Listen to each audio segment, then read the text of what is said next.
Buenas tardes, mi nombre es Raúl Marchán Lira, administrador de la Ilustrísima Corte de Apelaciones de Arica, y en nombre de esta Ilustrísima Corte sean todos ustedes bienvenidos y bienvenidas a esta charla denominada Los desafíos para el sistema de justicia, que incorpora la aprobación de la Ley 21.120 que reconoce la identidad de género. Las expositoras de la charla serán doña María Verónica Quiroz Fonsalía, ministra de la Corte de Apelaciones, y doña Alejandra Pino Montero, relatora de este tribunal de alzada, quienes realizarán sus ponencias y expondrán casos relacionados con la materia. Ahora, para realizar preguntas, se deberán hacer por escrito en el chat de esta conexión y serán contestadas por las expositoras al final de sus ponencias. Entonces, para comenzar la actividad en sí, los dejo con un video introductorio en la materia.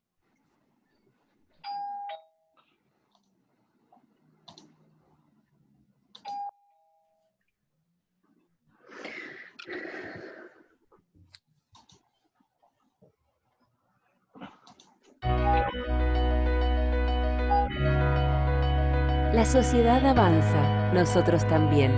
Presentamos la política de igualdad de género y no discriminación del Poder Judicial. Encuéntrala en secretariadegénero.pjud.cl. Léela e intégrala a tu quehacer laboral.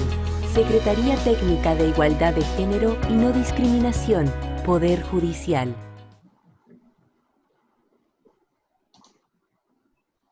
¿Ya?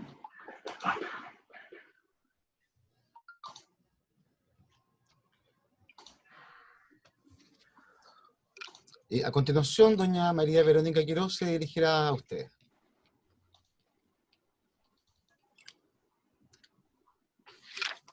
Muy buenas tardes a todos y a todas. Dando cumplimiento a las metas de gestión de esta Corte de Apelaciones y en mi calidad de presidenta del Comité de Género de la Jurisdicción de Arica y Parinacota, se me ha encomendado que junto a la relatora de esta Corte, señorita Alejandra Pino Montero, efectuar un breve análisis respecto de esta Ley 21.120, la que reconoce y da protección al derecho de identidad de género. Esta exposición la hemos dividido en dos partes. La primera, a mi cargo, que como les dije, es la relativa a la normativa legal inserta en dicha ley, y la segunda, donde Alejandra dará cuenta de la jurisprudencia dictada a este respecto, incluso de algunos fallos dictados con anterioridad a la vigencia de esta ley. No podemos olvidar que ella aún no tiene seis meses de vigencia.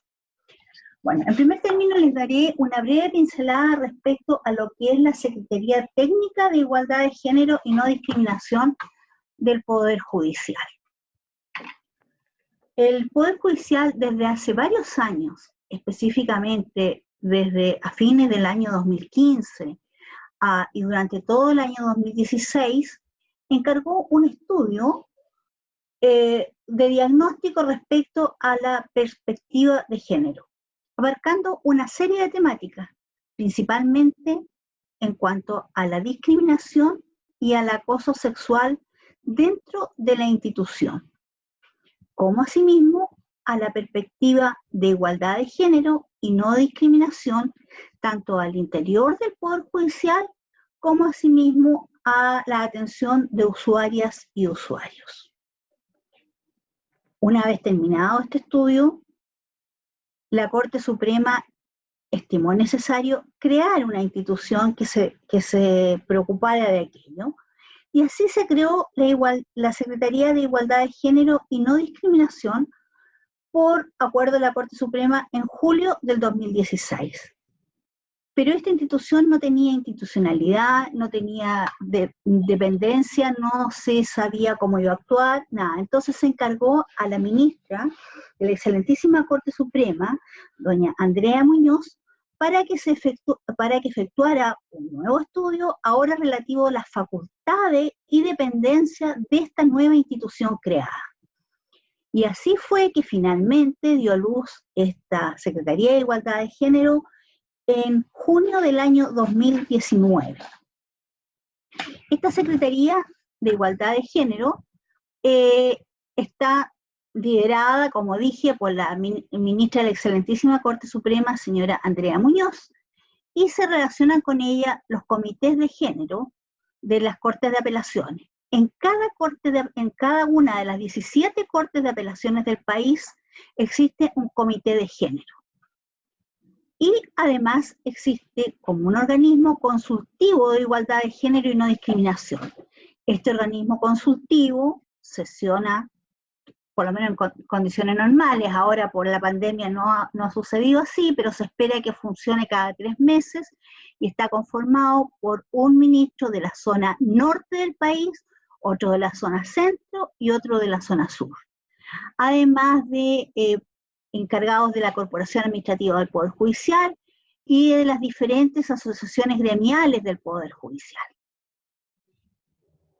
La función de este comité de género es articular y facilitar al nivel de cada jurisdicción las acciones promovidas por la ministra encargada de asuntos de género y no discriminación para la implementación de tal política. Y además de otras iniciativas que cada Corte de Apelaciones promueva en el marco de la referida política. Por cierto, esta es una de ellas, esta charla es una de ellas. El Comité de Género de la Corte de Apelaciones, su estructura está conformada por un ministro o ministra encargada de aquello que la lidera, y en este caso me correspondió a mí, por la administrador o administradora zonal, y por representantes de las distintas asociaciones gremiales regionales.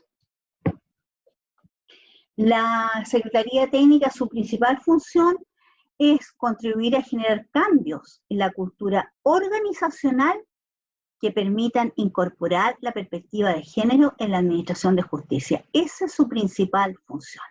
Bueno, esto fue una pincelada muy rápida, es para que tengan una idea en qué consiste esto que es desconocido por algunos. Bien, ya aproximándonos a la materia, debo señalarles que los seres humanos somos diferentes. Nuestros cuerpos humanos son diferentes. El sexo también nos hace diferentes.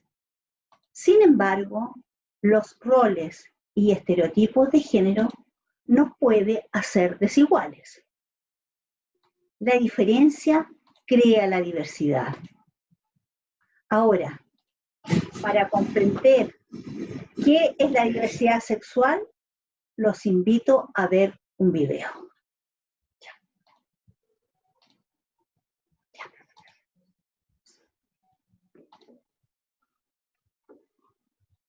El ser humano es un ser sexuado, es decir, nace con órgano sexual. Cada individuo vivimos esa condición de ser una persona sexuada de una forma particular. Y a ese hecho le llamamos sexualidad. Pero, ¿cuántas formas de sexualidad hay? Vamos a verlo. Para eso, déjame que te aclare 4 conceptos. Ya verás, te suenan todos seguro. Empecemos con el sexo biológico. El sexo biológico hace referencia a las diferencias biológicas existentes entre los hombres y las mujeres, los genitales, los cromosomas y las hormonas. Si tienes pene, testículos y tu cromosoma es XY, tu sexo biológico es hombre. Si tienes vulva, ovarios y tu cromosoma es XX, tu sexo biológico es mujer. Cuando naces, e incluso antes, se fijan en tu sexo biológico para decir si eres un hombre o una mujer. Y así eligen nombre. Siguiente concepto, identidad sexual. También se le llama identidad de género. Es sencillo, es la respuesta a cómo te sientes tú, hombre o mujer. ¿Te sientes hombre? Tu identidad sexual es de hombre. ¿Te sientes mujer? Tu identidad sexual es de mujer. Es una vivencia subjetiva. Y fíjate, porque esta puede coincidir o no con el sexo biológico. ¿Qué significa esto? Pues que la mayoría de los hombres tienen pene, pero hay algunos que han nacido con vulva, los hombres transexuales. Y que la mayoría de las mujeres tienen vulva, pero que algunas de ellas han nacido con pene, las mujeres transexuales. Por cierto, a las personas cuyo sexo biológico e identidad sexual son coincidentes, se les conoce como cisexuales. Ahora ya lo sabes. Vale. Seguimos con la orientación del deseo, o la orientación sexual, que esto suele estar más claro. La orientación sexual está relacionada con tu preferencia sexual, es decir, con el sexo del cual te sientes atraído emocional, sexual y afectivamente. Si te gustan las personas del otro sexo, eres heterosexual. Si te sientes atraído o atraída por personas de tu mismo sexo, eres homosexual. Esto es fácil, ¿no? Por último, te explico qué es la expresión del género. A ver, la sociedad marca que te comportes de una forma determinada por el hecho de ser hombre o mujer.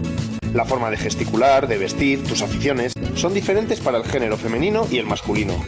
Y así, tu expresión de género es masculino si, por ejemplo, te gusta el fútbol, te interesan los coches y si gesticulas de forma brusca. Tu expresión de género será femenina si, por ejemplo, llevas el pelo largo, vistes falda, te gusta maquillarte y te interesa la danza. Es el rosa para las chicas y el azul para los chicos que te marcan desde que naces. Y ahora, atención. Mira cuántas combinaciones posibles existen con estas 4 categorías. Puede ser un hombre con pene heterosexual y femenino. O un hombre con pene masculino y homosexual. O puede ser una mujer transexual, femenina y lesbiana. O puede ser una mujer con vulva, masculina y heterosexual. Y así todas las combinaciones posibles. Bueno, a ver, a estas alturas igual te has dado cuenta de que faltan cosas. Que, a pesar de la complejidad de la que te he hablado, todo lo expuesto hasta ahora es un tanto simplista. Y que hay realidades que no he reflejado en la explicación. Y es así, porque lo que te he contado es el llamado sistema sexual binario. 2 realidades por categoría. Y como verás, la naturaleza humana es más diversa aún. Y por tanto, más guay. Así que atención, que lo que te empiezo a contar ahora descubre la verdadera diversidad. ¿Te acuerdas del sexo biológico? Hombres con pene, testículos y XY. ¿Y mujeres con vagina, ovarios y XX? Pues bien, igual no lo sabías, pero existen muchas personas que nacen con una anatomía sexual y reproductiva que no encajan con esta noción binaria. Algunos y algunas tienen una combinación de ambos tipos de genitales, con genitales que parecen ser masculinos y femeninos al mismo tiempo, o no del todo masculinos ni femeninos. O personas que tienen cromosomas XXY o que tienen cromosomas X0. A todas estas personas se les engloba dentro del nombre de intersexuales. Ya ves, el sexo biológico es más variado de lo que igual te pensabas. ¿Y la identidad sexual? Yo me puedo sentir mujer u hombre. Pero atención, porque existen otras formas de sentir tu propia identidad. Lo de ahora puede que todavía te suene a nuevo, pero quiero que sepas que mucha gente no se posiciona o como mujer o como hombre. A ver, te explico. Algunas personas se sienten hombres y mujeres a la vez. Son las personas bigénero. Otros se sienten solo parcialmente hombre o mujer. Son los llamados demigéneros. Y algunas no se sienten ni mujeres ni hombres. Se les conoce como agéneros. Los llamados géneros fluidos se sienten temporalmente hombres y temporalmente mujeres. Y algunos no se definen como hombre, ni como mujer, ni como agénero. Son personas del tercer sexo. Te he dicho que podía sorprenderte, ya que son realidades poco visibilizadas aún. Pero fíjate que no importa tanto la etiqueta, sino el hecho de que la identidad sexual va más allá de la de hombre y mujer, creándose una dimensión mucho más amplia y diversa. La dimensionalidad de la orientación sexual la conoces seguro. Puedes sentirte atraído por los hombres o por las mujeres, pero también puedes sentir atracción por personas de los dos sexos. Y puede que sea en diferente intensidad hacia un sexo u otro. E incluso, a lo largo de tu ciclo de vida, la intensidad por la que sientes atracción por un sexo u otro varíe. Eso es la bisexualidad, en toda su dimensionalidad. Pero hay que ir más allá, porque pueden gustarte las personas independientemente de su sexo y género. A esto se le llama pansexualidad. O incluso no sentirte atraído por ningún sexo, la asexualidad. Por cierto, eso no quiere decir que no puedas sentir amor, ¿eh? Pues bien, con todo ello, se crea una especie de triángulo de la orientación sexual donde todas las opciones son posibles. ¿Dónde te sitúas tú? Y por último, ocurre lo mismo con la expresión del género, que el abanico es muy amplio. Es una obviedad decir que no existen personas únicamente femeninas o masculinas. La mayoría tenemos gustos, intereses, actitudes y formas de vestir femeninos y masculinos en diferente intensidad. A mí, por ejemplo, me gusta pintarme las uñas. Y así, si ser femenino o masculino es el polo de una... No, no cortó. Se cortó. Bien. Voy a volver a pasar.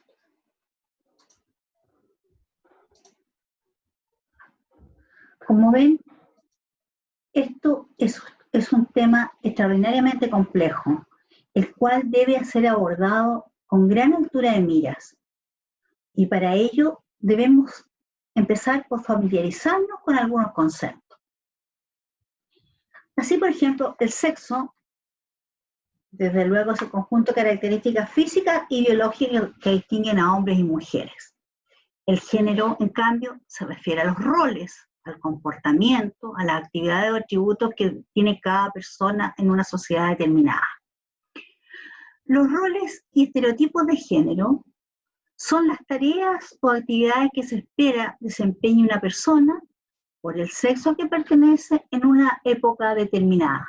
Los estereotipos son cambiantes.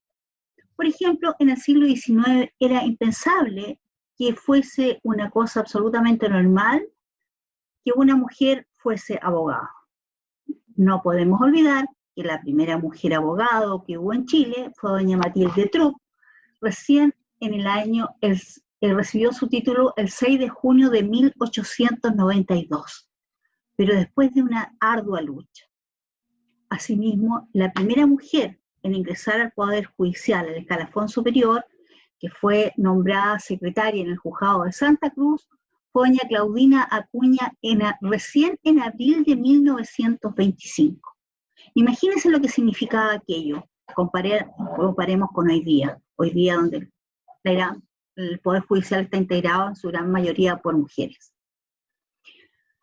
Bien, la identidad de género, otro concepto muy importante, se refiere a la experiencia innata, profundamente interna de una persona, que puede o no corresponder con la fisiología o persona asignada al nacer. Esto es lo que nosotros sentimos en nuestro fuero interno, si nos sentimos hombre o mujer. También tenemos que familiarizarnos con algunas siglas, como LGBTI, que significa lesbiana, gay, bisexual, transexual e intersexuales. También otro concepto es la expresión de género, que es la manifestación externa de los rasgos culturales que permiten identificar a una persona, ya sea como hombre o mujer, conforme a los patrones de cada género, algo que vimos en el video, ¿verdad? Las mujeres normalmente usamos más falda, cosa que los hombres no hacen, nos maquillamos, los hombres tienen otras características. También tenemos que familiarizarnos con el concepto de persona trans. Esto es cuando la identidad del género de la persona corresponde al sexo, no corresponde al sexo asignado al nacer. Eso es un trans. Cuando la identidad del género de la persona no corresponde al sexo asignado al nacer. La persona cisgénero, en cambio, es cuando la identidad del sexo corresponde plenamente al sexo asignado al nacer. Y el intersex es cuando la anatomía sexual de la persona no se ajusta a los estándares culturalmente definidos. Esto es lo que se ha llamado históricamente los hermafroditas. Bien, las personas trans han sido y siguen siendo víctimas de abuso, discriminación y violencia. En los últimos años se ha generado un movimiento, un gran movimiento tanto a nivel nacional como internacional, impulsado tanto por organizaciones de la sociedad civil como por organismos internacionales de derechos humanos que buscan visibilizar la violencia, el odio y la exclusión que sufren estas personas. A la fecha, no existe ningún instrumento internacional que aborde únicamente los derechos de las personas trans. En el sistema de Naciones Unidas, destacan los principios de Yogyakarta, de Indonesia, que fueron promulgados en marzo del año 2007, y estos principios se refieren a la aplicación internacional de derechos humanos en relación a la orientación sexual y a la identidad de género. Pero, insisto, estos son solo principios que constituyen meras orientaciones para los países a partir de la reafirmación de las normas legales vinculantes que todos los estados deben cumplir respecto a los derechos humanos y al principio de igualdad, y no específicamente respecto al principio de igualdad y no discriminación. Así, destaca en estos principios de Yogyakarta su principio número 3, el cual se los voy a leer textualmente. Señala que todo ser humano tiene derecho en todas partes al reconocimiento de su personalidad jurídica. Las personas, en toda su diversidad de orientaciones sexuales o identidades de género, disfrutarán de capacidad jurídica en todos los aspectos de la vida.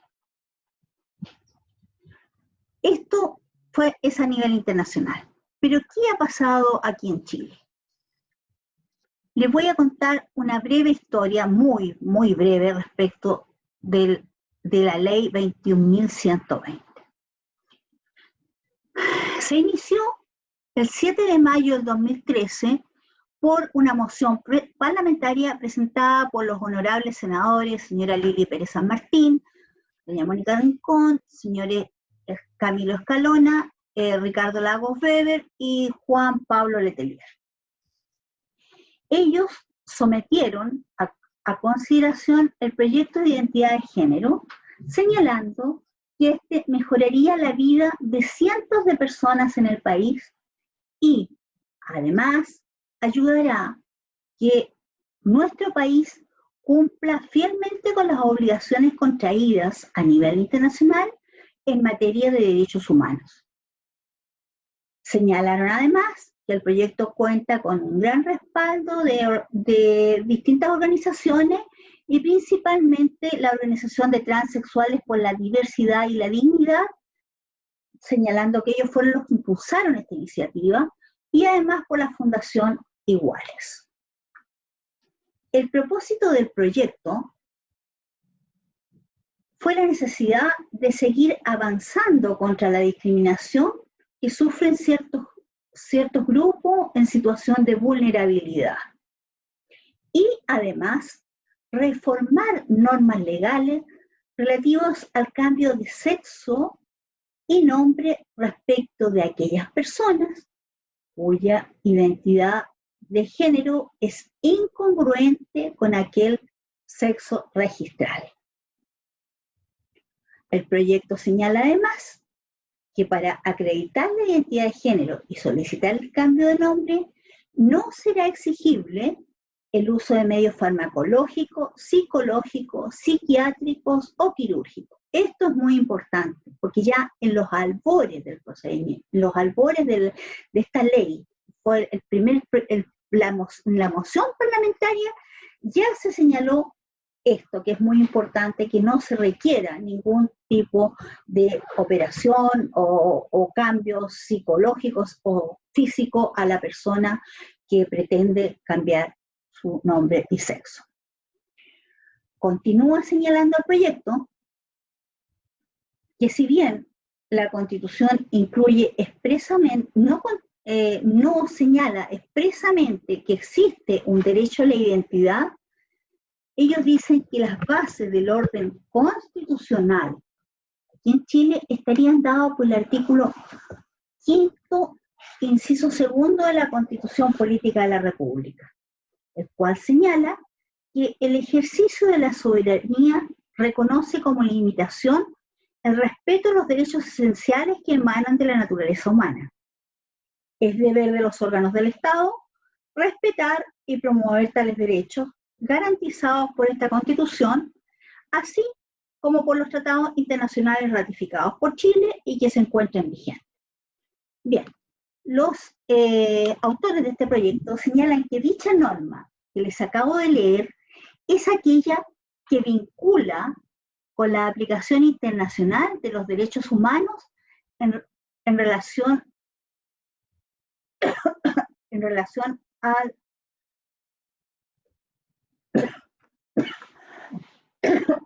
perdón.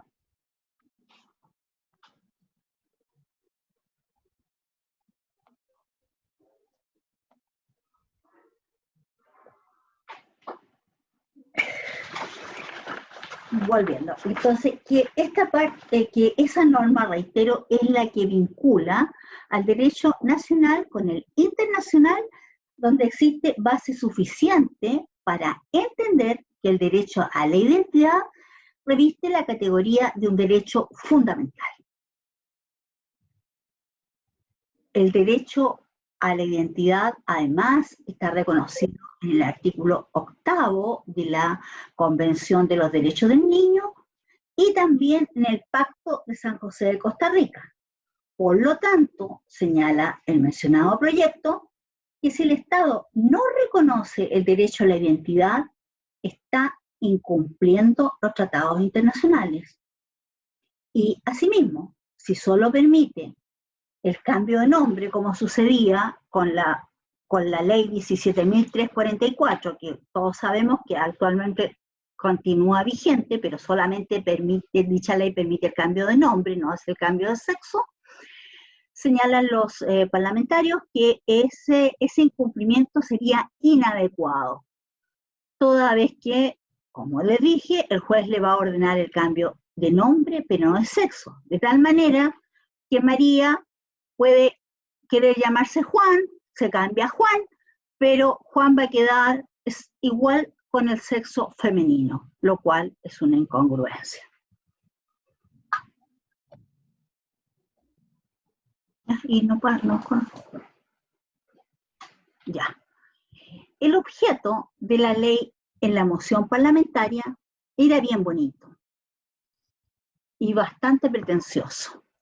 Era establecer una regulación eficaz y adecuada en conformidad con las disposiciones constitucionales e internacionales en materia de igualdad, no discriminación, derecho a la identidad y protección en general de la dignidad humana, y los derechos y libertades fundamentales para acceder al cambio de la inscripción relativa al sexo y nombre de una persona en el registro civil cuando dicha inscripción no se corresponde o no es congruente con la verdadera identidad de género del o la solicitante. Como les digo, el objeto de la ley en la moción parlamentaria fue bastante pretenciosa. Después veremos cómo quedó finalmente. Bien, tras una serie de indicaciones de esta ley, siendo los nudos más críticos los relativos a los destinatarios de la norma, en especial a los menores de edad, y los efectos que produciría en el matrimonio respecto a aquellas personas que cambian su sexo y nombre. Bueno, eso lo vamos a ver más adelante. Y luego de finalmente siguió la tramitación la ley y luego de una intervención del Tribunal Constitucional fue publicada el 10 de diciembre del año 2018, señalándose en ella que iba a entrar en vigencia a los 6 meses después de la dictación de los respectivos reglamentos. Situación que aconteció finalmente el 27 de diciembre de 2019, vale decir, aún no hacen 6 meses, fecha en que dio a luz a la vida del derecho la ley 21.120, que reconoce y da protección al derecho a la identidad de género. Es decir, desde que se presentó el proyecto de ley hasta que nació la vida del derecho, tuvo una demora ni más ni menos que de 6 años y 7 meses para que ella se hiciese realidad. Ahora vamos a ver, ahora entrando a la ley misma, el análisis propiamente tal de lo que quedó en definitiva, su artículo 2 señala cuál es el objeto de la ley. Aquí regula únicamente los procedimientos. Dice que el objeto de ella es regular los procedimientos para acceder a la rectificación de partida de nacimiento en lo relativo al sexo y nombre cuando dicha partida no se corresponda o no sea congruente con la identidad de género. Agrega además el artículo 2 que en ningún caso el órgano administrativo o judicial, porque vamos a ver que hay 2 tipos de procedimiento, uno administrativo y otro judicial, según se trate, podrá exigir modificaciones a la apariencia o a la función corporal del solicitante. No puede exigir tratamientos médicos, quirúrgicos u otros análogos para dar curso, rechazar o acoger las rectificaciones. Esto sí que quedó del proyecto original. Quedó tal cual que no se puede, ningún juez puede exigir ningún tratamiento médico ni quirúrgico ni nada para acoger la solicitud. Esta ley además contempla una serie de conceptos e innovaciones. Dentro de los conceptos que señala, novedoso, es la identidad de género y el derecho a la identidad de género. Establece también la ley una serie de principios relativos al derecho a identidad de género y finalmente, como algo les señalé, establece procedimientos para acceder a la rectificación. Existe un procedimiento administrativo y otro judicial. En cuanto a los conceptos, en primer término, ella define lo que se entiende por identidad de género, lo define expresamente. Y dice que es la convicción personal e interna, insisto, personal e interna, de ser hombre o mujer, tal como la persona se percibe a sí misma, la cual puede o no corresponder con el sexo y nombre verificados en el acta de inscripción de nacimiento. Y también el otro concepto que les dije nuevo es el derecho a la identidad de género. Este concepto lo señala también la ley, que dice que es la facultad de toda persona cuya identidad de género no coincide con su sexo y nombre registral de solicitar la rectificación de esto. También, como les señalé con anticipación, esta ley tiene ciertos principios relativos al derecho de identidad de género. Entre los principios, esto lo voy a pasar más rápido, uno de los principios más importantes es el de la no patologización, que es el derecho, en el fondo, que tiene toda persona trans de no ser tratada como enferma. También contempla el principio de la no discriminación arbitraria. Esto se entiende claramente, que ninguna persona puede ser afectada por distinciones de ningún tipo o restricciones que carezcan de justificación razonable, en los términos tal como lo señala la ley Zamudio. El principio de la confidencialidad, y esto es, por cierto, que una vez que la autoridad administrativa o judicial ya ha accedido al cambio de nombre y sexo registral, toda la información es de carácter reservado, todos los antecedentes que existen son de carácter reservado y son considerados como datos sensibles en virtud de la ley 19.628 que protege la vida privada. También esta ley contempla un principio de dignidad en el trato, que es que los órganos del Estado, ¿cierto?, deben respetar la dignidad intrínseca de las personas. También contempla el principio de interés superior del niño, que también se debe respetar la dignidad, el goce pleno y efectivo de los derechos y garantías de los niños, niñas y adolescentes en los términos contemplados en la Convención sobre los Derechos del Niño.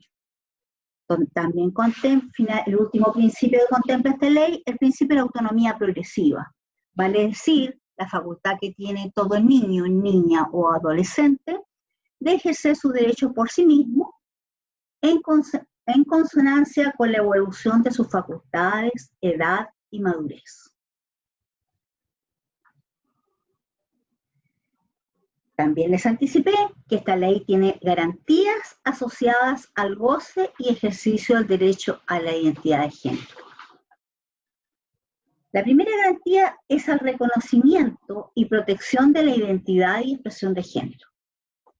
Y a continuación dice que se entenderá por expresión de género la manifestación ahora es externa del género de la persona, la cual puede incluir modos de hablar o vestir, modificaciones corporales, etc. El otro derecho asociado a esta garantía es a ser reconocida e identificada conforme a su identidad y conforme a su integridad y su expresión.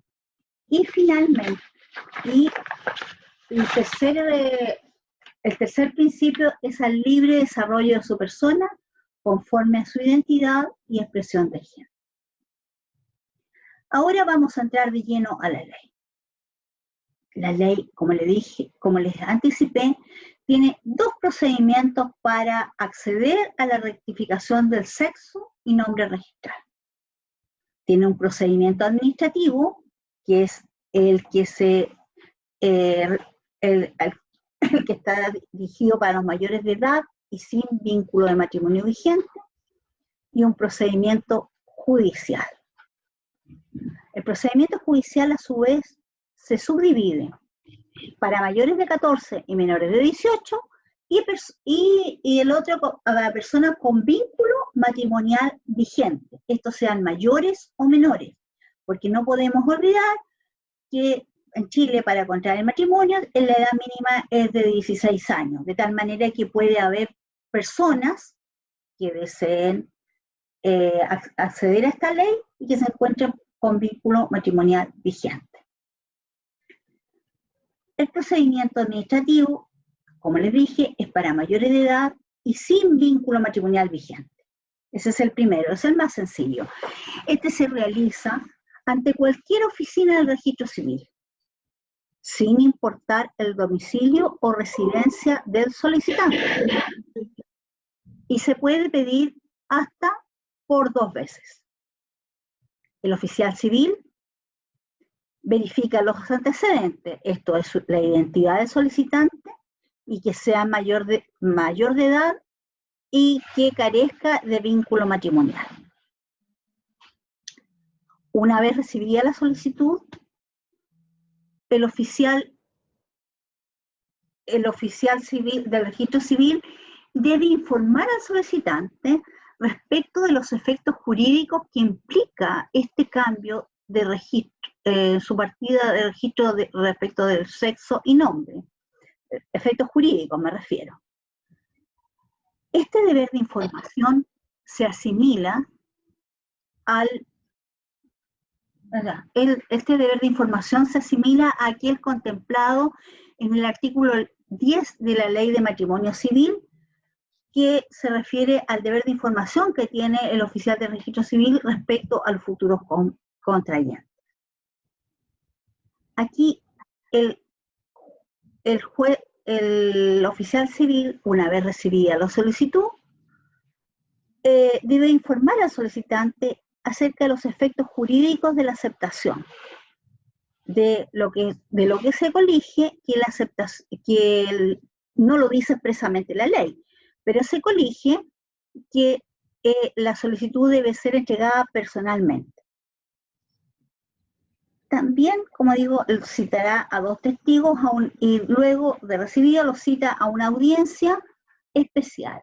En ella, tanto el solicitante como 2 testigos hábiles tienen que declarar, bajo promesa de decir verdad o juramento, si el solicitante sabe claramente las implicancias que tienen el hecho de cambiar su sexo y nombre. Sobre este punto, es necesario destacar que las declaraciones de los testigos y el solicitante deben decir relación únicamente con las implicancias jurídicas que tiene para el solicitante el cambio de nombre y sexo registral, pues no se puede exigir motivación o justificación alguna respecto de dicho cambio, lo cual guarda estrecha relación con lo que señalé anteriormente respecto de la identidad de género, en cuanto esta es una convicción personal, de tal modo que se prohíbe expresamente por ley requerir antecedentes adicionales para acoger la solicitud.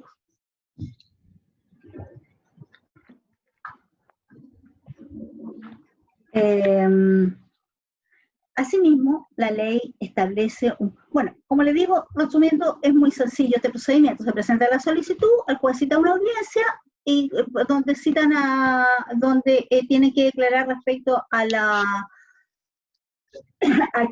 que el solicitante conoce las consecuencias jurídicas de este cambio registral. Una vez establecido esto, el oficial del registro civil levanta un acta y se establece también por la ley que en un plazo máximo de 45 días contados desde la presentación de la solicitud, ahora el director nacional del registro civil tiene que dictar la correspondiente orden de servicio. Aquí tiene tres posibilidades: acogerlo, cuando no merece mayor explicación; se puede rechazar, pero este rechazo tiene que ser fundado, y no lo puede fundar en otra causal que no sea no haber acreditado la identidad o que no se haya verificado la declaración del solicitante y los dos testigos, lo que le señalé yo en esta audiencia. Y también puede declararlo inadmisible. Lo declara inadmisible, ¿cierto?, cuando no haya sido presentada por una persona mayor de edad, o que haya sido presentada por una persona con un vínculo matrimonial vigente. Ese es el procedimiento administrativo referente a los mayores de edad y con vínculo matrimonial no vigente, o sea, soltero o divorciado. Esto tiene como efecto que la solicitud, una vez acogida la solicitud, se procederá a emitir nuevos documentos identificatorios y los antiguos no podrán ser solicitados bajo ninguna circunstancia o exhibidos de ninguna manera, porque ellos están, como les dije, son datos sensibles que están cubiertos por la ley 19.628.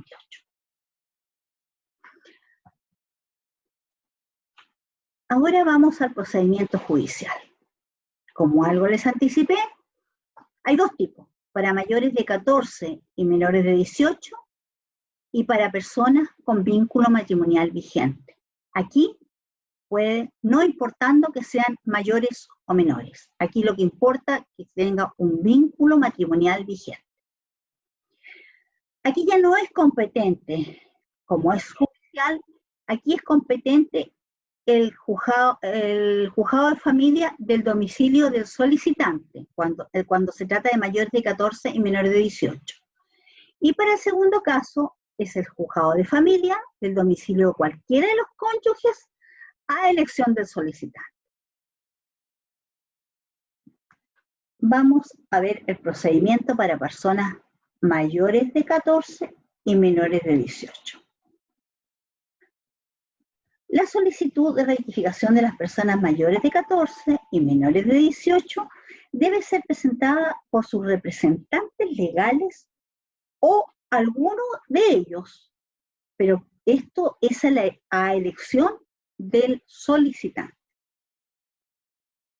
El proyecto original, les cuento así, como un paréntesis, que el proyecto original permitía que la solicitud fuese presentada por el adolescente, en cuyo caso el tribunal designaría un curador ad litem.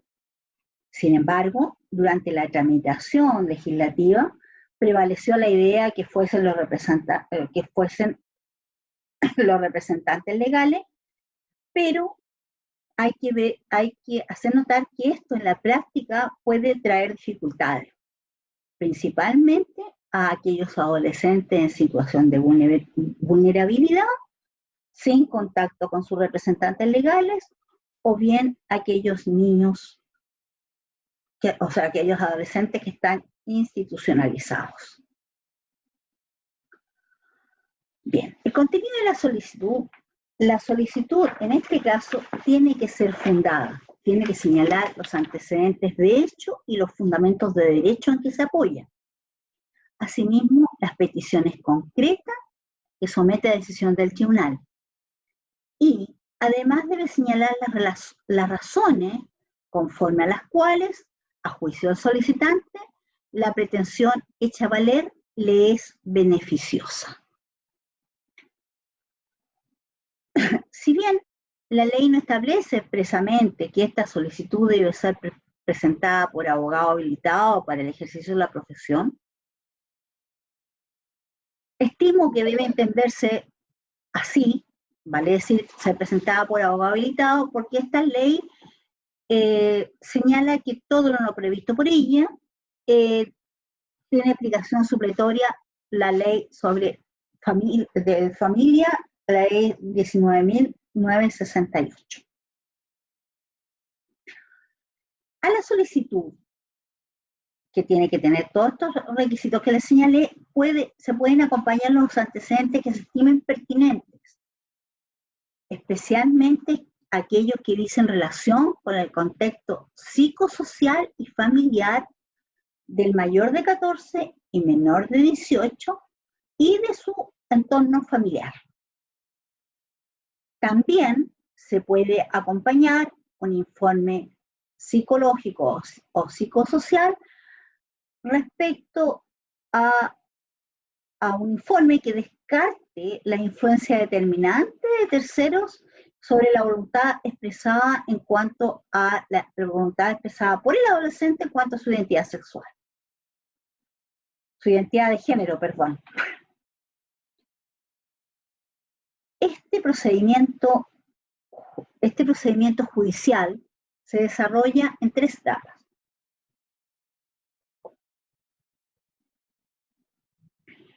Las 3 audiencias son la audiencia preliminar, la audiencia preparatoria y audiencia de juicio.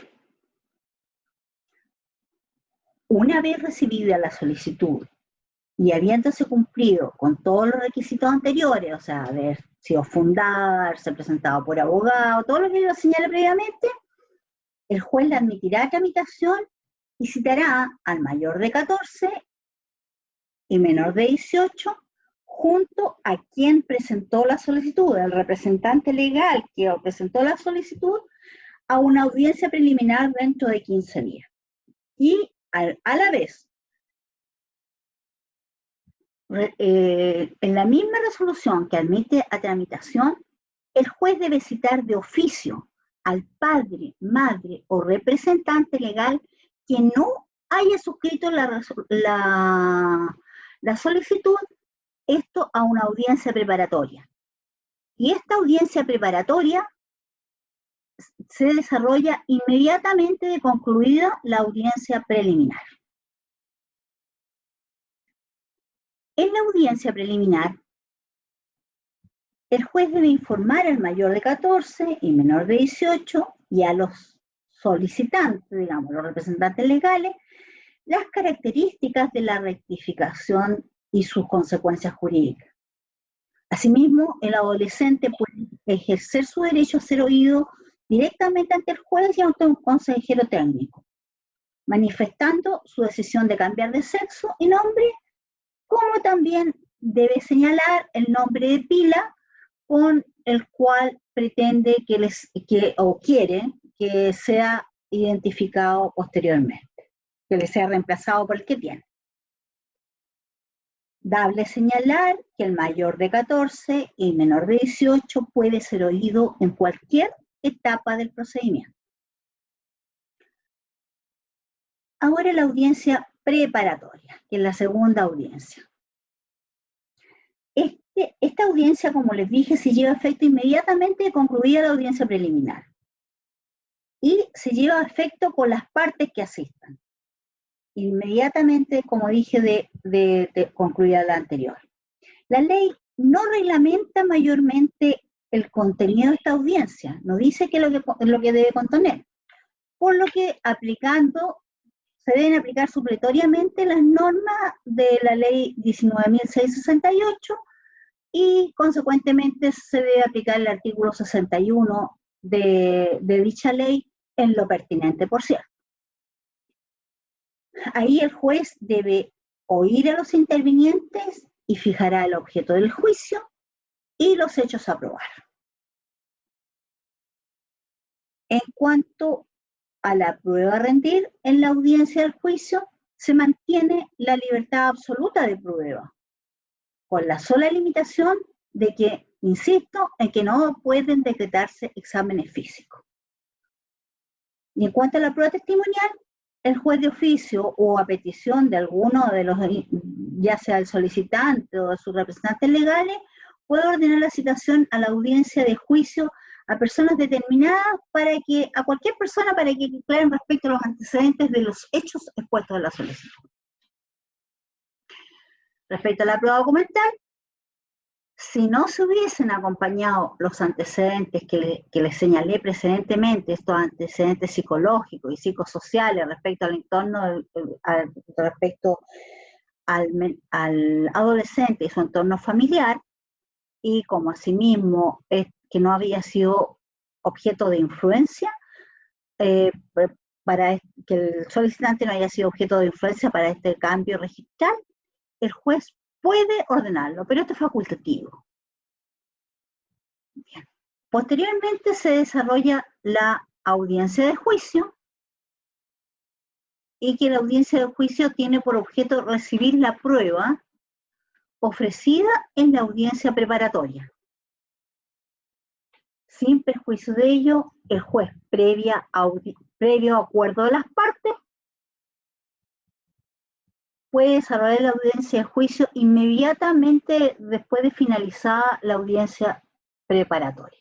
Vale decir que la audiencia preliminar, preparatoria y de juicio puede, si se acompañan todos los documentos, puede llevarse a cabo en una sola oportunidad. En cuanto al desarrollo de la audiencia, son aplicables las normas del procedimiento ordinario de familia en cuanto a la rendición de la prueba. Y concluida la prueba, el juez procede a dictar sentencia, ya sea dictando el correspondiente veredicto, dejando su redacción a posteriori, o dictándola íntegramente en forma oral, transcribiéndose solamente la parte resolutiva. Cuanto a la sentencia debe ser fundada, debiendo contar en ella el hecho de haberse oído al adolescente, como asimismo los motivos que el tribunal tuvo para decidir, ya sea acogiendo o rechazando la solicitud. Esta sentencia, desde luego, puede ser impugnada de acuerdo al régimen de recursos establecidos en las materias de familia. Ahora veremos el último procedimiento judicial, siempre procedimiento judicial, pero relativo al procedimiento de rectificación de las personas con vínculo matrimonial vigente. Aquí, como señalé, es competente para conocer de ella el Tribunal de Familia correspondiente al domicilio de cualquiera de los cónyuges a elección del solicitante. La solicitud aquí también debe ser fundada y con peticiones concretas. Y a diferencia de lo que acontece con los adolescentes, el solicitante no tiene por qué indicar los beneficios que le va a acarrear este cambio registral. Aquí el juez cita a los cónyuges a una audiencia preparatoria, a ambos cónyuges, y el cónyuge no solicitante tiene derecho a solicitar compensación económica. El juez se pronunciará en la sentencia definitiva, dictará sobre la rectificación, y en el mismo acto declarará terminado el matrimonio en virtud del número 5 del artículo 42 de la Ley de Matrimonio Civil. Dicho sea de paso, este numeral fue agregado en virtud de esta ley a la Ley de Matrimonio Civil, que señala que es por sentencia definitiva y ejecutoriada en los procedimientos que aplica esta ley, dice 21.120. Bien, aquí, como dije, se entiende, finalmente declara terminado el matrimonio, y se entiende que los comparecientes se encuentran divorciados para todos los efectos legales. Y asimismo resolverá cualquier otra materia que se hubiera ventilado a este procedimiento. Debo señalar que esto, como les dije, esto fue un nudo muy grande dentro de la tramitación legislativa, el por qué tenía que declararse terminado el contrato, el matrimonio. finalmente primó la idea de que, claro, lo que pasa es que como aquí en Chile todavía no tenemos matrimonio igualitario, en virtud de esta ley quedarían los dos cónyuges del mismo sexo, lo cual no es permitido en nuestra legislación. Y por ahí algunos parlamentarios en las mociones decían que esto es de permitir que el matrimonio no se dé por concluido, significaría abrir una puerta para que para el futuros matrimonios igualitarios. Eso es anecdótico. Finalmente, respecto a los nuevos documentos, eso ya lo dije ya, y los efectos patrimoniales también, todos los efectos patrimoniales quedan intactos.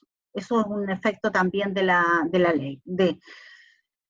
Y respecto a los efectos de la rectificación, respecto a los nuevos documentos rectificatorios, los artículos 20 a 22 de la ley establece la forma en que se efectuarán todas las modificaciones, inscripciones y subinscripciones correspondientes, así como la nueva emisión de documentos de identidad, señalando expresamente que una vez efectuadas las modificaciones y subinscripciones, las personas interesadas deberán ser reconocidas e identificadas conforme a su nueva identidad de género, debiendo corresponder todas las fotografías con tal identidad. Tampoco afecta la titularidad de los derechos y obligaciones patrimoniales que puedan corresponder a la persona con anterioridad a la inscripción del cambio, digamos, ni afectará las provenientes de las relaciones propias del derecho de familia en todos sus órdenes y grados, las que se mantendrán inmodificables. Ahora, con esto ya hice un breve análisis de la ley y me imagino que dentro del público virtual tendré muchos funcionarios judiciales. Les hago saber que nuestro Poder Judicial tampoco se ha quedado atrás, porque el 30 de enero del año 2020, el Consejo Superior, en virtud de la dictación de esta ley, aprobó el protocolo de actuación para garantizar el ejercicio del derecho de identidad de género de personas integrantes del Poder Judicial y la Corporación Administrativa del Poder Judicial. Establece todo un protocolo, cómo van a ser sustituidos todos los documentos que están en el interior del Poder Judicial, entre ellos los nombramientos de que hemos sido objeto, los cursos habilitantes de que se han hecho, y cómo va a operar el cambio de nombre. Todo es un protocolo que los invito a conocer en la página web de la Secretaría de Igualdad de Género, y los cuales, por cierto, eso da lugar a otra charla de este tipo. Muchas gracias.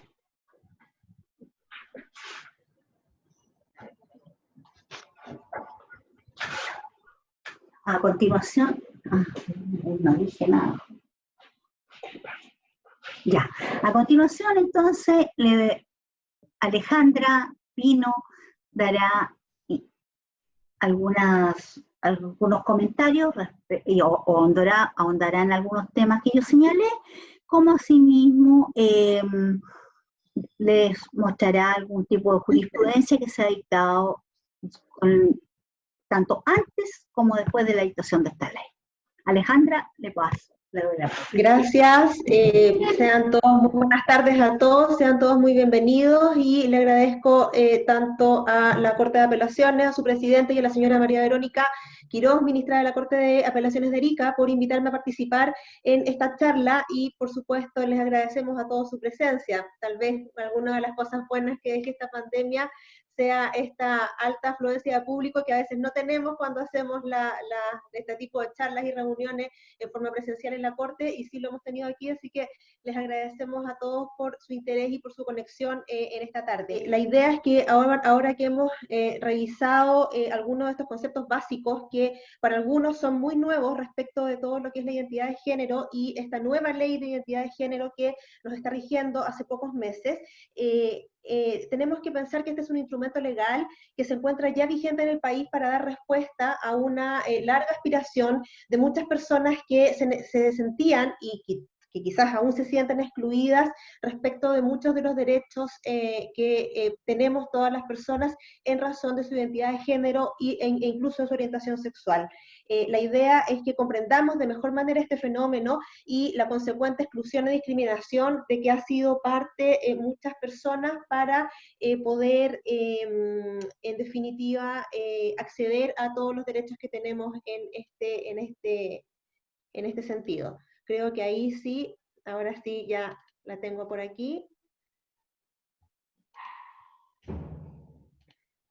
Bueno, recapitulando en esto que ya habíamos empezado a plantear respecto de las diferencias con ese bastante didáctico video explicativo que al parecer les gustó mucho a nuestros oyentes hoy día, podemos estimar, y como señalo recapitulando un poco de conceptos, que la diferencia tradicional o dicotómica y básica entre sexo y género es que el sexo hace referencia a una característica biológica e innata, específicamente a diferencias manifestadas en caracteres sexuales primarios y secundarios, femeninos y masculinos. En cambio, el género es una expresión totalmente distinta, es un concepto totalmente distinto y que alude a una diferenciación cultural que se hace de ambos sexos, a través del cual se atribuyen ciertos roles y características a los hombres y a las mujeres por el hecho de pertenecer a uno u otro sexo. En este sentido, el sexo tiene tres dimensiones que están relacionadas entre sí, cada una que tiene su propio devenir y con sus propias características diferentes. Tenemos que el sexo tiene una dimensión genética, donde se define por la presencia de cromosomas XX, definiendo características femeninas, o XY, que dan lugar a las masculinas. Esto en el normal orden de cosas, sin perjuicio de que, como también observábamos en el video inicial, hay personas que no necesariamente tienen esta característica cromosómica. Por otro lado, la dimensión hormonal resulta de predominancia de estrógenos o hormonas femeninas en algunas personas, o de andrógenos, hormonas masculinas, y la combinación que en unos y otros se presentan en todos los seres humanos. En la dimensión gonádica, el sexo se define por la presencia de genitales masculinos, testículos y pene, y genitales femeninos, ovarios y vulva para las mujeres.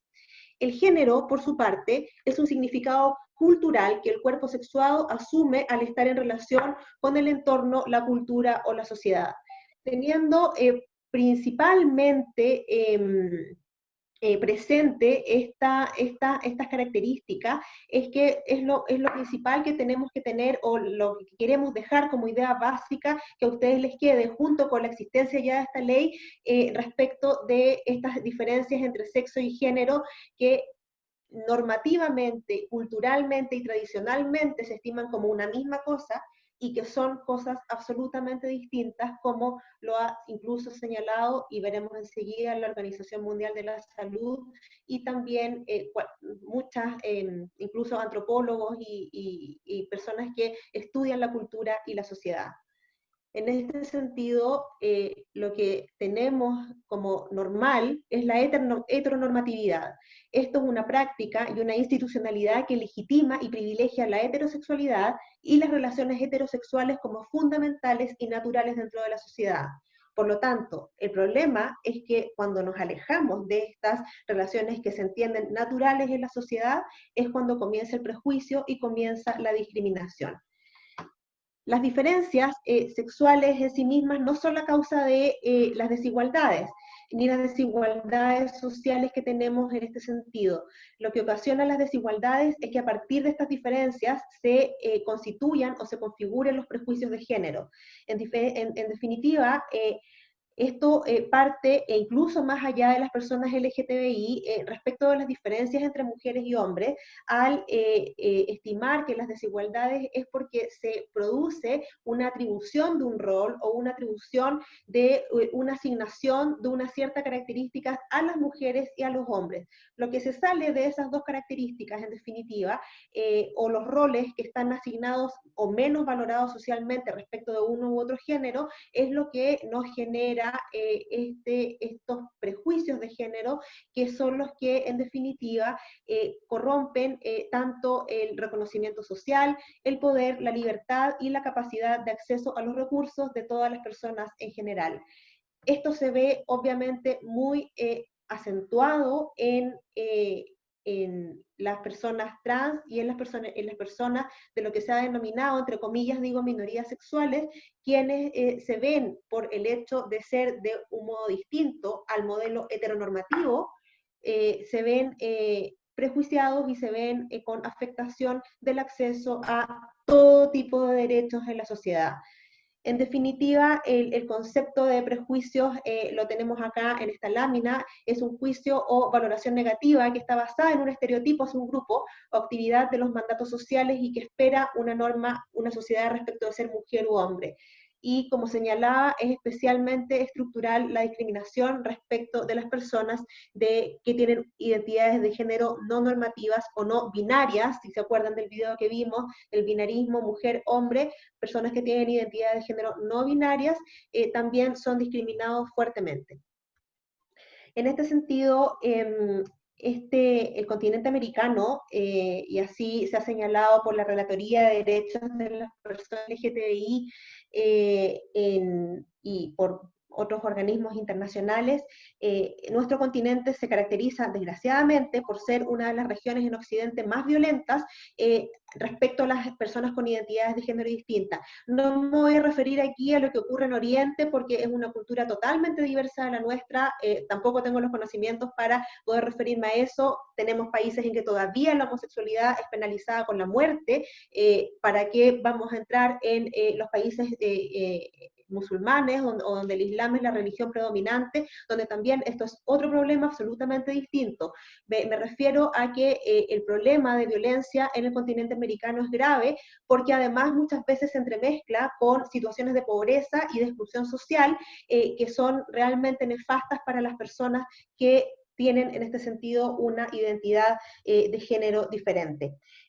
Las personas que no tienen identidades de género normativas o que no se identifican con el nombre y con el sexo que les fueron asignados al nacer, tienen además expectativas sociales muy disminuidas respecto del resto de las personas, incluso las profesiones que pueden ejercer o que han ejercido son totalmente distintas, porque imagínense una persona, usted ve una mujer que lo viene a atender en el supermercado, pero resulta que su identidad que está en su carnet de identidad es masculina.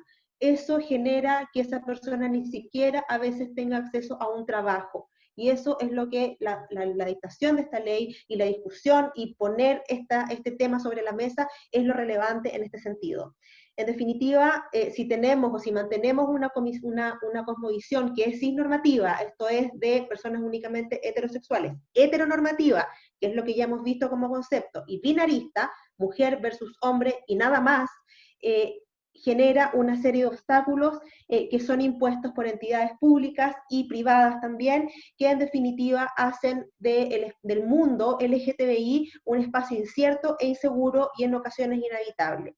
Como vemos en esta foto, tenemos uno de los casos tal vez más violentos en nuestro país respecto a una persona con una identidad de género diferente que en definitiva resultó asesinado por, como se señaló y se quedó acreditado en su juicio, y las personas están cumpliendo condena por una identidad de género que era diferente a la normativa o lo que es considerado por la sociedad como normal.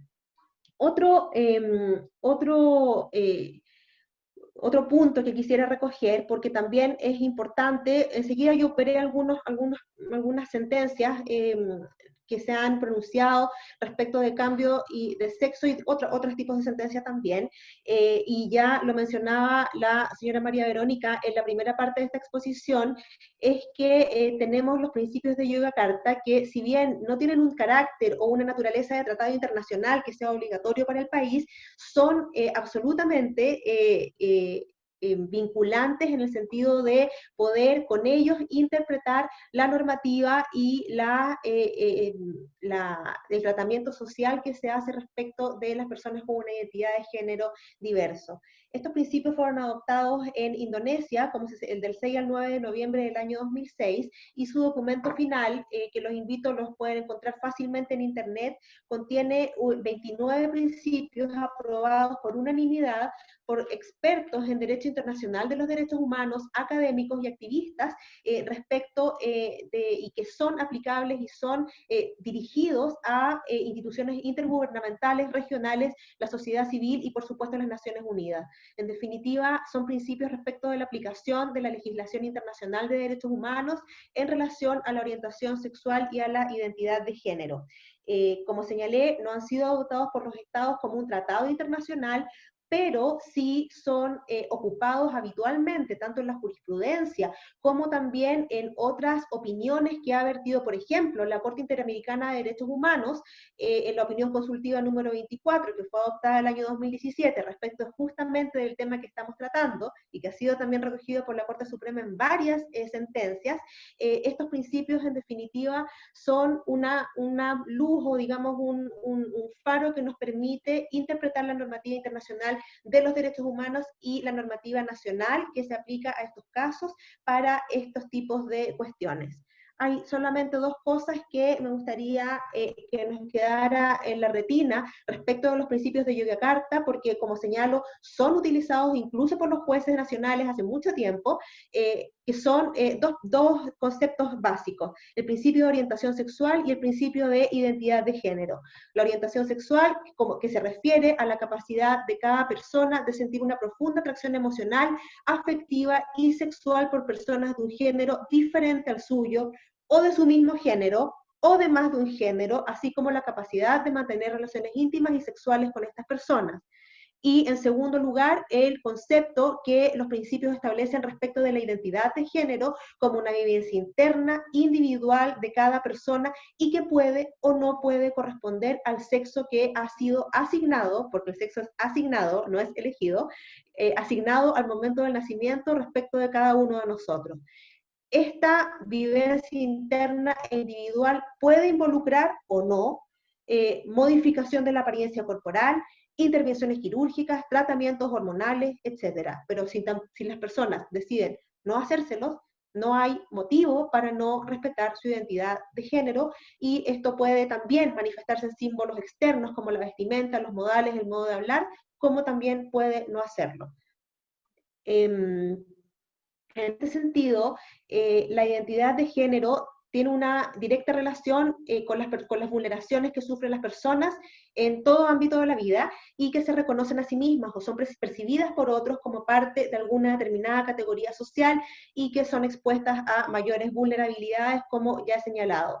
Es decir, una persona que sea migrante, refugiada, indígena, que tenga problemas de exclusión social, por pobreza, por ejemplo, y además que esté en alguna de las categorías que ahí se señala, por ejemplo, una persona intersex, está mucho más expuesta a vulneración de todo tipo de sus derechos, de todos sus derechos por la sociedad en general y por una institucionalidad que, a veces por desconocimiento, que a todos nos ha ocurrido, porque yo también alguna vez empecé a estudiar esta materia sin tener ningún conocimiento de la misma, generamos o transmitimos a estas personas, y particularmente cuando estamos en cargos como el que nosotros tenemos en el Poder Judicial, o también yo sé que dentro de nuestros auditores hay muchas personas que trabajan en servicios públicos, y cada una de nuestras actitudes y nuestra manifestación respecto a estas personas al desarrollar nuestro trabajo puede tener una incidencia importante en los derechos que tienen estas personas, en todo tipo de derechos que tengan estas personas en general. Otro punto que es importante y que recoge la Ley de Identidad de Género y que me parece muy importante que también quede destacado, tanto como los conceptos de orientación sexual e identidad de género, es el principio de no patologización. La ley lo recoge expresamente, por lo tanto aquí no tenemos siquiera que ir a un tratado internacional para interpretar la ley de esta manera. Pensemos que ya en el año 1973, la Asociación de Psiquiatría de Estados Unidos dejó de considerar que la homosexualidad era una patología, pero fíjense ustedes que recién en el año 1990, la Organización Mundial de la Salud dejó de estimar que era una patología o una enfermedad la homosexualidad. Y lo que es peor, en junio del 2018, esto es hace 2 años atrás, la Organización Mundial de la Salud finalizó la última revisión de la clasificación internacional de enfermedades, eliminando que toda categoría relacionada con personas trans esté sujeta a una calificación de trastorno mental o de trastorno del comportamiento. Esto es muy importante porque muchas de las sentencias que veremos estaban fundadas en un diagnóstico que se denominaba, o que todavía se puede denominar, depende del profesional que lo suscriba, disforia de género. Y no necesariamente eso puede ser, o ni siquiera necesariamente, ya no lo podemos entender como una enfermedad o como una patologización de las personas trans en este sentido.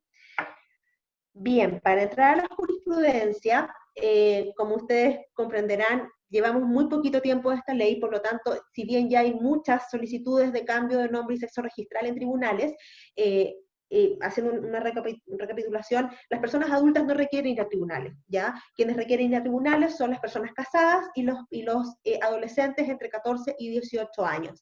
En este sentido, si bien hay muchas solicitudes ya falladas incluso por los tribunales de familia, es importante señalar que no encontramos ninguno que fuera dictado con oposición, es decir, todos estos adolescentes fueron respaldados por sus padres o por sus representantes legales para obtener el cambio de su nombre y sexo registral, por lo tanto el trámite fue bastante sencillo y no hay una oposición importante en su trámite judicial. Pero ¿qué pasaba antes de esta ley? No es que esto sea un invento y que recién ahora hay personas trans que se quieren cambiar el nombre. Esto hace muchos años que está ocurriendo y el foro de los abogados lo intentaba a través de principalmente este instrumento legal, que es la ley 17.344, que autoriza el cambio de nombres y apellidos en los casos que indica, únicamente de nombres y apellidos, más la ley no contemplaba el cambio de sexo registral. Los requisitos más importantes, como se ve ahí, hay unos requisitos de procesabilidad que no son tan relevantes. Hay 2 causales fundamentales para poder solicitar el cambio de nombre y sexo registral, que son que los nombres sean ridículos, risibles o menoscaben moral o materialmente al solicitante. Casi nunca se utilizaba esto para el tema que estamos viendo en este momento, y la causal B era la que se usaba mayoritariamente, que el solicitante haya sido conocido por los nombres que quiere registrar por al menos 5 años. Esto se tramita ante los juzgados civiles y generalmente consiste en una gestión voluntaria, es decir, que no tiene contradictor. ¿Cuál era el problema?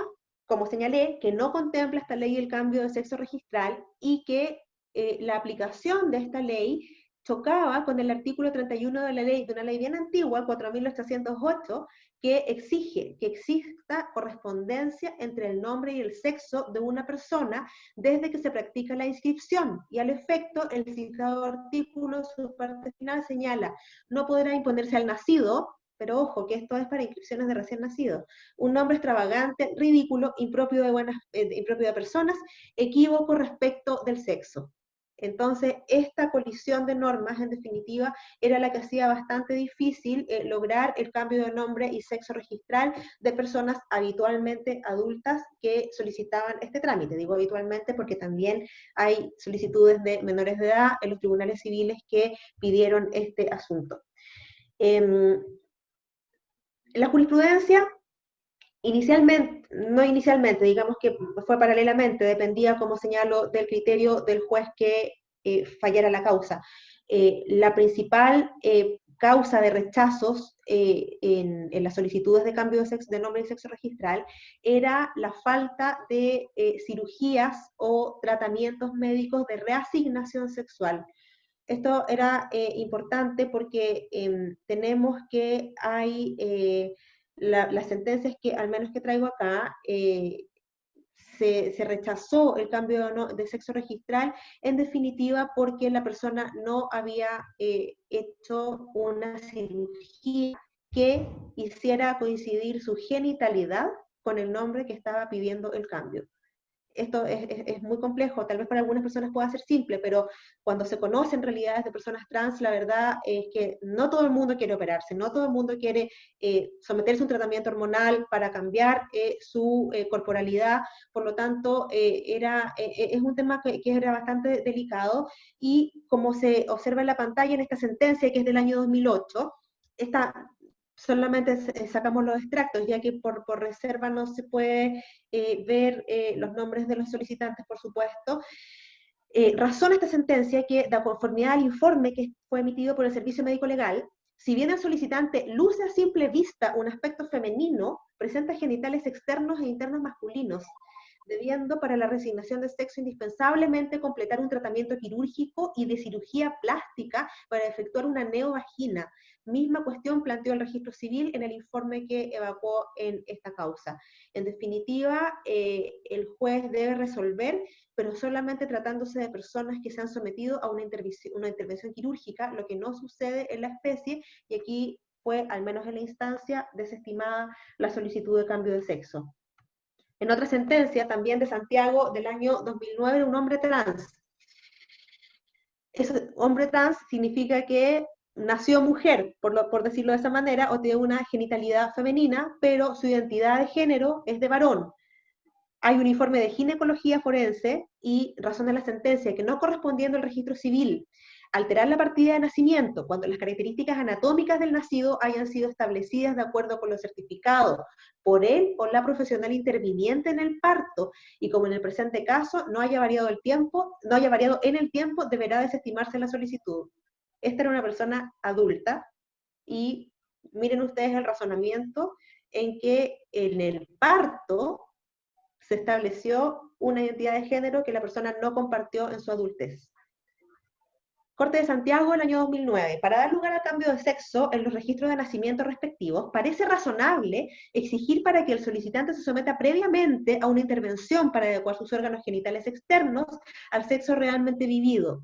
Si bien la decisión adoptada en relación al cambio de nombre supone admitir el componente psicológico, no es menos cierto, razonó la Corte, que la presencia de genitales externos diferentes al sexo vivido constituye un elemento de incerteza que es necesario eliminar, aun cuando resulta altamente improbable que el solicitante pudiese querer retornar a vivir de la manera propia de su sexo originario. Una vuelta larga también. En Arica, en el año 2016, se estimó rechazar la petición de que se trata solo en cuanto al cambio de sexo, se cambió el nombre acá, por mantener el solicitante genitales correspondientes al sexo masculino. También hay sentencias que acogen. En Santiago, el año 2013, solamente 4 años después de las sentencias que veíamos al principio, aquí, esta sentencia, la persona sí tenía cirugía de reasignación sexual. Si no me equivoco, en esta la persona que había nacido mujer había extirpado sus mamas. Por haberse establecido con el informe del psiquiatra forense que, al menos desde un punto de vista psicológico, el peticionario posee una identidad sexual que lo hace identificarse con el sexo masculino, lo que lo ha llevado a realizar diversas intervenciones quirúrgicas destinadas a cambiar su apariencia por la de un varón, resulta evidente para este tribunal que su nombre, como atributo de la personalidad y componente esencial de la identidad de una persona que determina su relación con la sociedad y que lo distingue frente a los demás, no puede ser uno de carácter femenino, ya que esto impide que el peticionario desarrolle su verdadera personalidad y se desenvuelva frente a los otros conforme a la condición sexual que reconoce para sí mismo y a través de la cual asume su proyección en la vida. Al menos en esta cambiamos el lenguaje, ¿cierto? Lo tratamos todo el tiempo como de sexo masculino. Santiago del año 2013, estas sentencias ya se ponen más interesantes porque aquí no había reasignación sexual. Cirugía de reasignación sexual, tratamientos hormonales no se detallaron en la causa, al menos como que se haya ventilado como un punto del proceso. A juicio de esta sentenciadora, esta es una sentencia de instancia. El sexo es una noción compleja que excede a la fisiología externa de una persona y que por lo mismo no puede tenerse por establecida por el solo hecho de tener órganos sexuales femeninos o masculinos. Además, hace especial atención o pone especial atención a este fallo al informe del psiquiatra forense, donde la peticionaria posee una identidad sexual, ya estamos hablando más de conceptos de esta naturaleza, que lo hace identificarse con el sexo femenino, lo que la ha llevado a realizar acciones concretas destinadas a cambiar su apariencia por la de una mujer. Pero ojo, insisto, aquí no había cirugía de reasignación sexual. Resulta evidente para este tribunal que su nombre como atributo de la personalidad y componente esencial de la identidad de una persona que determina su relación con la sociedad y que le distingue frente a los demás no puede ser uno de carácter masculino. En Arica, el año 2016, se revocó una sentencia de primera instancia que rechazaba la solicitud de cambio de nombre y sexo registral. El peticionario, no obstante haber sido inscrito al momento de nacer en el registro pertinente como de sexo masculino, posee un sentimiento interno y de vivencia personal de identidad de género, ya ocupamos los términos que corresponden, identidad de género, que lo identifica con el sexo femenino.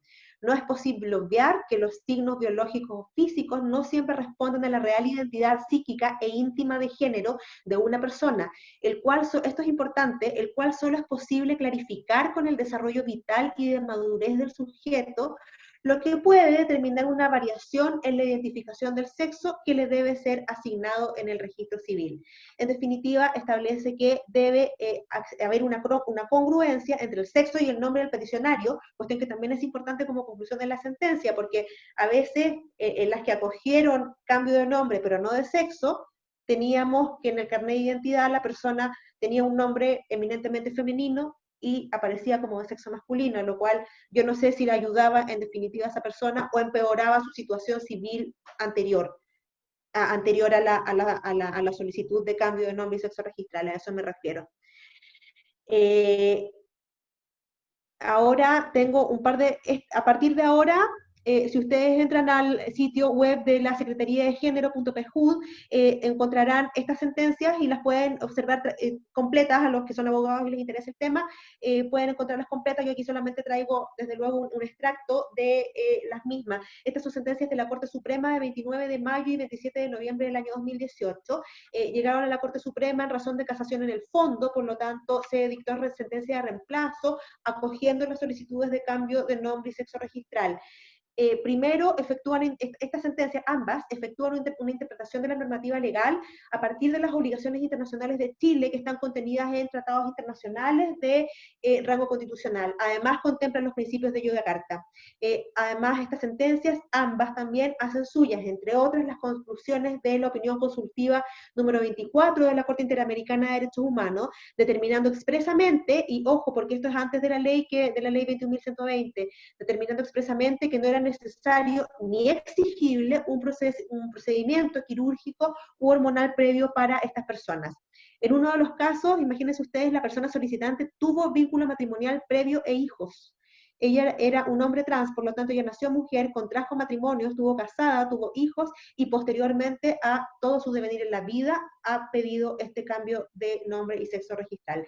También las sentencias aluden fuertemente a la ley 20.609, conocida comúnmente como ley Zamudio, antidiscriminación. Y finalmente puedo decir que la sentencia también razona sobre que este tipo de cuestiones no se refieren a meros trámites administrativos, sino que importan vulneración a derechos fundamentales. En otra sentencia, en un recurso de protección, se condena al alcalde, no, es una sentencia dictada en el procedimiento de la ley Zamudio. Sentencia de 2017, se condena a la alcaldesa de Lampa, estimando acreditado como acto discriminatorio, conforme a la ley Zamudio, que busca establecer actos discriminatorios no únicamente para personas homosexuales o LGTBI, no, esto es en general para cualquier tipo de discriminación, pero en este caso acredita un acto discriminatorio conforme a la ley que consiste en el trato a una concejala trans. En definitiva, en la sesión del consejo, la alcaldesa trataba a la concejala trans por su nombre original, por su nombre masculino, y además hacía algunas alusiones irónicas sobre si tenían que tratarla como concejal o concejala. Eso se estimó discriminatorio y en definitiva y se estimó que se estaba haciendo una diferenciación sobre la base de una particularidad que era la identidad de género de la concejala, con la finalidad de afectar su dignidad como persona y que carecía de justificación razonable. Y en definitiva acoge la casación en el fondo, se dictó sentencia de reemplazo y se condenó a una multa a la alcaldesa conforme a las disposiciones de la ley Zamudio. En otro fallo, ya me queda poquitito, estoy viendo el tiempo, la Corte de Santiago acogió un recurso de protección en contra de una ISAPRE. Esto no tiene nada que ver con el cambio de sexo, pero también es importante para estas materias. Se negó a afiliar la ISAPRE a un hombre trans quien había declarado serlo a la recurrida. En su declaración de salud, la persona dijo, yo soy trans. Razón de la Corte en el fallo que no es una patología y aclara que no todas las personas transgéneros tienen como objetivo en la vida tener una meta de erradicación quirúrgica sobre su sexualidad. Por lo tanto, me parece que lo que obliga acá es afiliarlo sin la exclusión de los meses o del año y medio, de 18 meses. Creo que es que la ISAPRE no va a reembolsar los gastos que genere esto. Una vez más, principio de no patologización, esto no es una enfermedad, es una condición de vida de las personas. Para finalizar, hay varias cosas, las conversamos con la señora Verónica, hay varias cosas importantes en la ley que van a quedar en el tintero. Una de ellas es el tema de los reglamentos. Ya están dictados los reglamentos de la ley y ha habido bastante polémica respecto de uno de los reglamentos estatuye y está aprobado por la Contraloría, el programa de acompañamiento a niños, niñas y adolescentes que quieran cambiar su nombre y sexo registral y respecto a la exigibilidad del mismo. Eso creo que en el camino se va a ir viendo. Es difícil ahora hacer a priori una identificación de qué problemas podría traer esto. Otro de los nudos críticos es la disolución, ipso iure del matrimonio. Lo planteaba la señora Verónica como un tema crucial en este sentido. En esto es opinión mía lo que estoy diciendo en este momento. No toda la gente trans, una persona trans que estuvo casada 20 años, vivió una situación de intimidad con su marido o mujer. No todas las personas desean que su matrimonio termine. Hay personas para las cuales, incluso por razones religiosas, el matrimonio es para toda la vida y la ley obliga al cambiar de sexo registral y a identificarse la persona con el género que lo identifica, valga la redundancia, se produce la disolución ipso iure del matrimonio y se genera así el derecho de pactar compensación económica, pero lo cierto es que a veces esto también genera perjuicios o inconvenientes económicos respecto de las partes que, insisto, no necesariamente querían divorciarse, ni querían terminar su matrimonio, ni querían terminar su vida en común. Cada mundo es un mundo, entonces es difícil que esto haya quedado así, pero efectivamente se basa o se justifica en la imposibilidad que hay hasta la fecha en Chile de que las personas del mismo sexo puedan casarse. Y claro, al cambiar de sexo y de nombre registral, quedaría un matrimonio entre dos personas del mismo sexo, lo que para cierto sector de la sociedad es inadmisible y es intolerable, al menos hasta el orden actual de las cosas, ¿cierto? Bueno, hace 10 años nomás tenemos las sentencias de la Corte Suprema que le pedían a la gente reasignarse el sexo en forma quirúrgica. Y lo más importante, creo yo, en los nudos críticos que va a traer la ley es que, como ya habrá quedado claro de esta larga charla, es que los niños menores de 14 años no es posible cambiar su nombre y sexo registral pese a identificarse desde corta edad con una identidad de género diversa. Y en definitiva, la ley 21.120 no derogó la ley 17.344 en ningún caso, por lo tanto todavía estos niños, y ya existen fallos que tampoco lo hemos traído acá para no extender tanto, que han cambiado el nombre y sexo registral de niños menores de 14 años. Los padres de niños trans, incluso hay algunos colegios en Santiago que reciben a estos niños porque es muy complicado para estas personas también ir al colegio, es un tema complejo. Los padres, al ver aprobada la ley cuando quedó como quedó, decían, ¿y qué hago? Mi niño tiene 4 años y ya manifiesta una identidad de género distinta a la que se le asignó al nacer. ¿Qué hago? Espero hasta los 14 años, no puedo esperar 10 años, porque los niños ya desde tempranísima edad manifiestan edad de género distinta. Les recomiendo que busquen en YouTube el caso de la niña Luana de Argentina, de la niña Selena de Chile, que cuando ustedes vean los videos me pueden comentar después si es que acaso piensan que no son niñas, que realmente son niños y que no son niñas como ellas se identifican como su identidad de género. Solamente respecto de esto, puedo señalarles que en la Fundación Todo Mejora, en el año 2016, hizo un informe sobre la primera encuesta nacional de clima escolar, que indicó que el 70,3% de los adolescentes gays o transexuales manifiesta sentirse inseguro, discriminado, molestado y con bullying en sus escuelas. La cifra es por lo menos preocupante respecto a estas personas, porque no es menor el número de suicidios, incluso, que al llegar a la adultez o al llegar a la adolescencia, estas personas tienen, creo que la estadística es incluso superior al suicidio adolescente en general, por su identidad de género. En definitiva, los niños tienen una identidad de género, es un derecho reconocido por en la Convención de los Derechos de Niños se reconoce el derecho a la identidad. La opinión consultiva 24, y yendo más allá, el Comité de Derechos del Niño han establecido que también los niños tienen una identidad de género que debe ser respetada por los padres, es un derecho y un deber de los padres. Por lo tanto, es importante que esto tal vez vuelva a discutirse en el futuro. Creo que aquí termino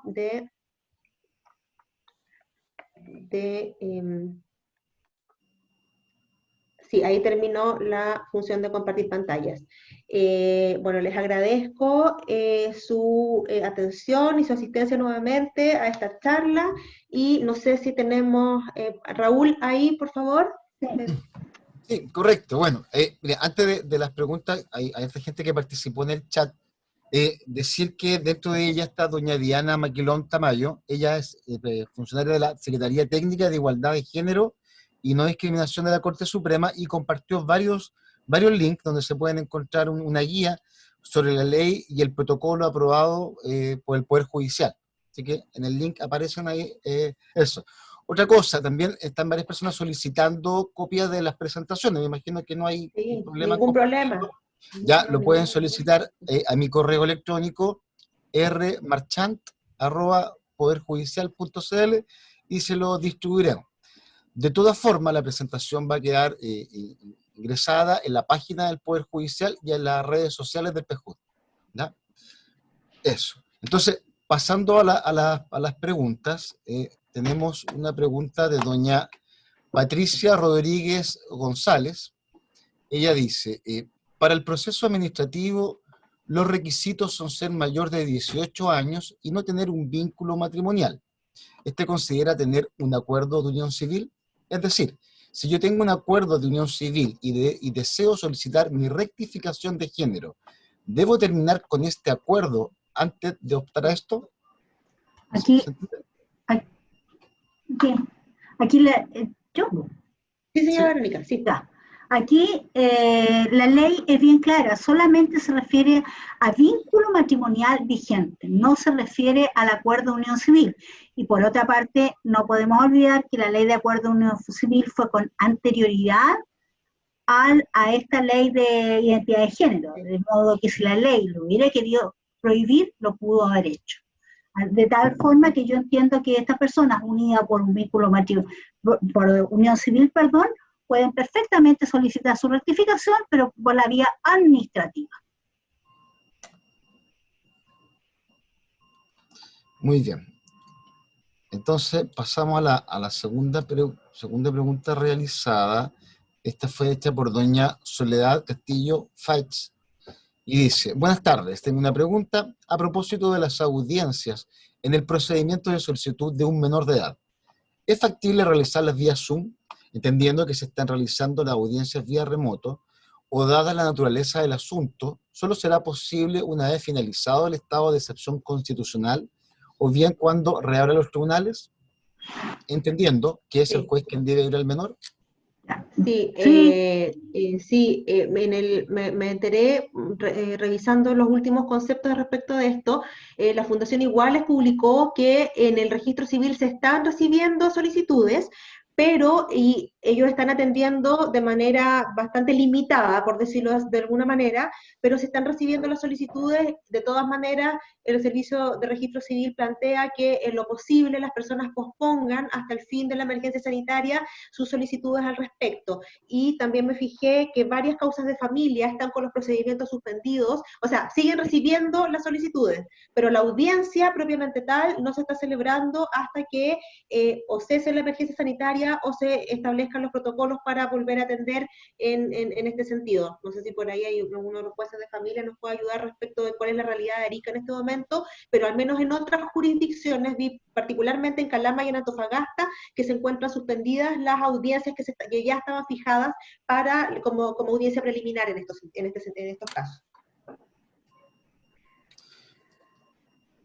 Sí, mire, me acaban de aparecer en el chat una última pregunta de don Felipe Miranda Galás. Dice, respecto del fallo de comaternidad reciente del Tribunal Constitucional, ¿qué pasa si una persona se somete a procedimiento de cambio de nombre y género? ¿Se puede solicitar que se modifique la calidad de padre o madre en el acta de nacimiento de él o los hijos? No está contemplado, porque esto es solamente para cambiar sexo y nombre, no es para cambiar estado de filiación. Exacto. No hay cambio en la filiación. No. Correcto. Sí, bueno, con esto se dan por contestadas todas las preguntas.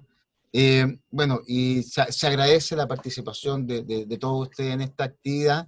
Entonces, llegamos a un momento a ser 80 personas que estaban conectadas, así que queda más que volver a agradecer su participación e informar que el día 28 de julio también la Corte de Apelaciones realizará una nueva charla también relacionada con género, así que desde ya están cordialmente invitados y vamos a volver a hacer esta invitación por la correo oficial de la Corte de Apelaciones. Doña Verónica, ¿usted se quiere despedir de la gente o dejamos? Bueno, o cerramos? sí, ya en mi calidad de encargada del Comité de Género de esta jurisdicción, la verdad es que quedamos muy satisfechas con Alejandra por la alta convocatoria que tuvimos en esto, que nosotros partimos como haciendo una cosa muy modesta, y la verdad que fue para nosotros una sorpresa tener tanta convocatoria, lo cual nos alegró muchísimo. Y les agradezco una vez más su participación y los instamos a que sigan en cada oportunidad que tengamos, sigan participando, y así en pos de todas las personas podemos instruirnos qué es lo que pasa con esta gente que la verdad es que sufren mucho. Bien, muchas gracias y hasta luego.